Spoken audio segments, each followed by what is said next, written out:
Hi, Russell Cummings again. Welcome to my business tips video blog. Today I'm talking about how you use ZMOT or ZMOT, depending on where you live, in your business. In Australia we call it ZMOT, sorry about that. So ZMOT. So ZMOT is spelled ZMOT, and it stands for Zero Moment of Truth. Now Google have recently produced an ebook on this subject, so if you put ZMOT into Google and search it up, you'll find a free download. It's in an amazing number of different formats. It's worth downloading just to see what the future of ebooks will be. Not only is it a great book, but it's got videos fully embedded in it. Very, very well produced document, as you expect from Google. The interesting thing is they've outlined for me how social media and traditional marketing fit together into the new world that we've created that's been driven by internet, smartphones. You know, I had one on the tools, a recent blog on the tools that mobile executives use. Well, both of those were smartphone, and two of those, sorry, were smartphone and iPads, which are both tools that fit into this sort of environment very perfectly. So what they're talking about ZMOT when they're talking about it is they're saying, traditionally what would happen in traditional marketing, there would be some sort of stimulus, either advertising or word of mouth or something, and a customer would come to you, let's say it's your retail shop, based on your stimulus to buy a television set. They'd race in the door, they'd see the product on the shelf, and then they would engage with your salespeople, get some more information off them, negotiate with them, and buy the product. That's the first, when they walk into your store, that is the first moment of truth. The second moment of truth comes when they get the product home. Does it live up to the hype and expectation of the salesman, etc., etc., etc. The guys at Google are now saying that there is another moment of truth called the zero moment of truth. So customers still have that stimulus, whether it's a referral or an advertising thing, they still have that stimulus. But instead of racing into your store to see what you've got to offer, they will jump on the internet and start to search. And they will look at your websites, they'll look at keyword searches, they will look at social media, they will look at a whole range of things, and they will ask their friends in social media about particular products or where they bought particular stores. Has anybody used this service before? Those sort of things, before they pick up the phone or before they come in and see you to make an appointment. Now, and then the first and second moments of truth follow on from that.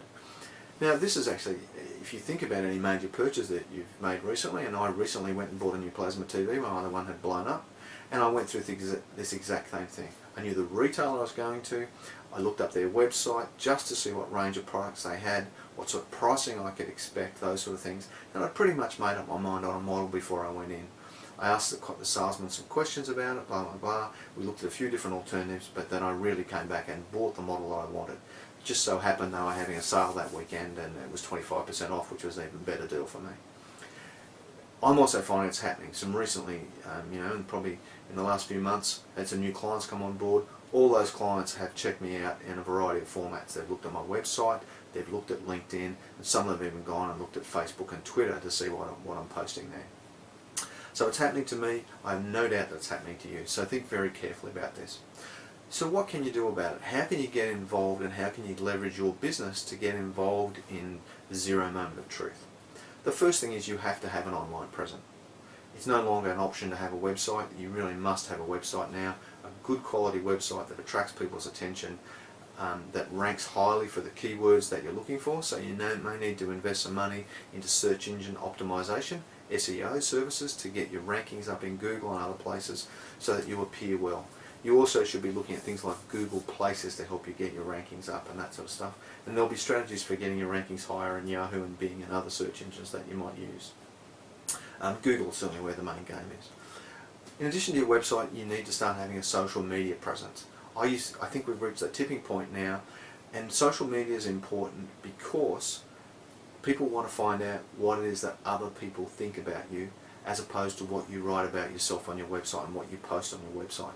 They want to see live testimonials. So LinkedIn as a professional is quite a good site because I can ask people to recommend me. They will go on there, they will write recommendations, they will, and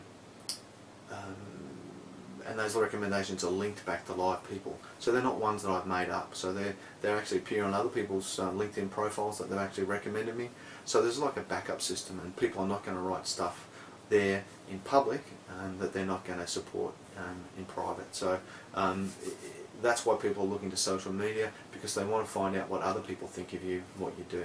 So it's important that you have a web presence and a social media presence. It's also important that you integrate them with your traditional media. So if you're advertising in traditional media and doing different things, really important that you actually take the time to make sure that if you're running an ad campaign, that ad campaign is reflected in your website, it's also reflected in your social media, and you're using that as a mechanism to get it out.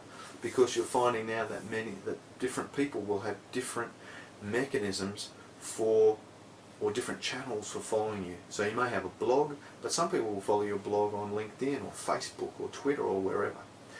Now, I don't think it matters which social media platform you use. That needs to be something that's determined by looking at your target market and where they spend most of their time. So for some people, Facebook could be just ideal. For others, it maybe could be an also-ran. Whereas LinkedIn could be far more appropriate. Again, Twitter could be another one that you may want to use, and there are other sites that you may want to use, Dig and Reddit and some others, that could be very important to you. Don't forget YouTube. Well, you're obviously on YouTube now, but YouTube is the world's second biggest search engine, and it's also a great social media site where people are doing things, so don't leave it out of your calculations. Think about an integrated approach. Make sure that you do have a presence. You're going to have to put some time and energy into it, but it's well worth the result in the long term. So do yourself a favour. Go to put ZMOT into Google search, get hold of the book, have a look at it, and then work out how you are going to start to apply it in your business. I wish you all the best. For more information on this and these other topics, please go to my website www.sbdbusiness.com.au. There's a blog there plus a hive of free information for you, and I look forward to seeing you again next time. Thank you.